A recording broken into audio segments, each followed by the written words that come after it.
Pakaian tradisional Melayu. Sejarah baju Melayu bermula sekitar 700 tahun yang lalu. Ia dipercayai diperkenalkan oleh Sultan Muhammad Shah yang kaya dengan falsafah dan berbusana di zaman Empayar Melaka. Pada 700 tahun dahulu, sewaktu zaman Kesultanan Melaka iaitu di bawah pemerintahan Sultan Muhammad Shah, baginda menetapkan supaya orang Melayu mempunyai baju khusus untuk golongan kerabat dan golongan bangsawan untuk dipakai sewaktu mereka menghadap Sultan dan Permaisuri. Dan zaman itu, Melaka dikenali sebagai pusat perdagangan yang hebat. Oleh itu, baginda telah menitahkan satu larangan berpakaian kepada orang Melayu, iaitu orang Melayu dilarang memakai pakaian cara atas angin seperti pakaian Arab, India dan Eropah, dan dilarang mengikut cara bawah angin iaitu China dan Kemboja.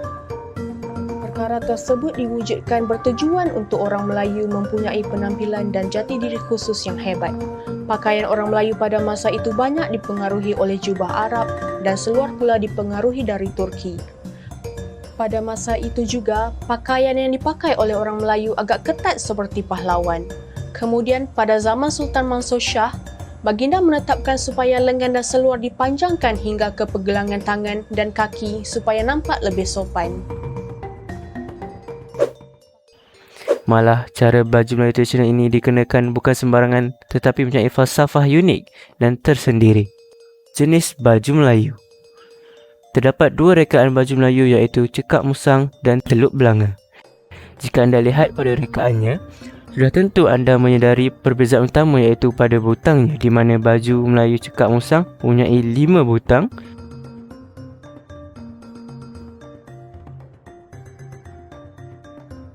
manakala teluk belanga mempunyai 1 butang.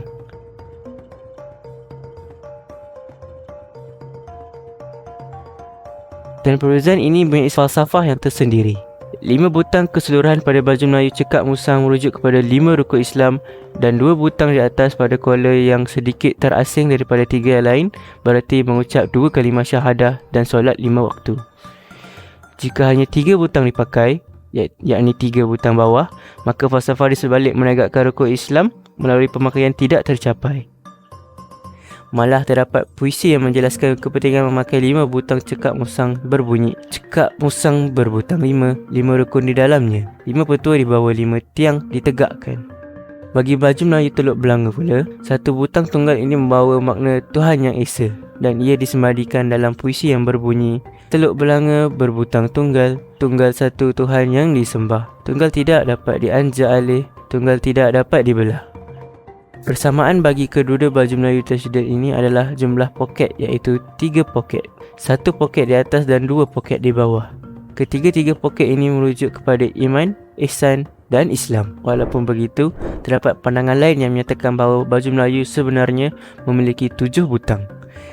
Jenis baju Melayu ini dikatakan hanya dipakai oleh golongan bangsawan, manakala pemakaian butang kurang daripada 7 khas untuk orang kebanyakan. 7 butang ini membawa erti 7 lapisan langit dan bumi serta 7 tingkat syurga dan neraka. Pangsilan 7 butang ini dikatakan bertujuan untuk sentiasa mempertingkatkan golongan bangsawan kepada Allah yang Maha Esa. Juga, pemakaian baju budaya ini haruslah diiringi dengan samping. Tanpa samping, ia kelihatan tidak lengkap dan janggal kerana samping juga mempunyai maksud tersirat sama ada si pemakai masih bujang ataupun sudah berkahwin. Menurut tradisi, lelaki yang sudah beristeri hendaklah memakai samping hingga ke bawah paras lutut, manakala mereka yang bujang harus di atas paras lutut. Jika si pemakai sudah berkahwin dan memakai samping di atas paras lutut, ia seolah-olah menandakan dia berhasrat menambah isteri. Pemakaian samping juga boleh menunjukkan status seseorang dalam masyarakat. Kaum kerabat mengingat kepala samping di sebelah kanan, bangsawan di sebelah kiri dan orang kebanyakan di tengah. Baju Melayu berwarna hitam dengan kain songket hitam bersulam dengan benang emas dianggap satu bentuk pakaian rasmi, dan pakaian rasmi diperlukan semasa acara-acara rasmi negara, terutama orang-orang yang sangat formal seperti sambutan Hari Kebetulan yang di-Pertuan Agong rasmi di Malaysia. Duta Malaysia membentangkan kelayakan mereka kepada ketua negeri asing juga dikendaki untuk memakai hitam baju Melayu. Baju Melayu berwarna putih dipakai oleh kerabat diraja Malaysia apabila berkabung lulus dari ahli keluarga diraja. Baju kurung. Baju kurung adalah berasal dari negeri Johor. Pakaian ini merupakan pakaian tradisional kaum wanita Melayu. Menurut sejarah kewujudan pakaian ini, baju kurung dikatakan wujud 200 tahun yang lampau. Baju kurung dikatakan hasil kreatif Sultan Abu Bakar, iaitu Sultan Johor pada tahun 1866.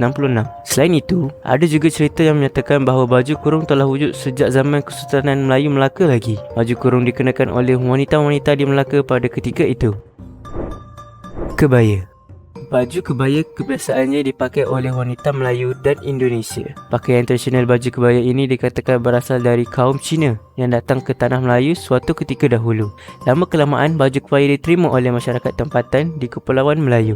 Di Pulau Jawa, baju kebaya adalah dipakai oleh golongan-golongan bangsawan dan kerabat-kerabat pemerintah. Seterusnya, baju kebaya dijadikan pakaian rasmi pada zaman penjajahan Belanda. Wanita-wanita Eropah memakai baju kebaya sehingga kini dan mengubah suaranya kepada fashion mengikut peredaran masa.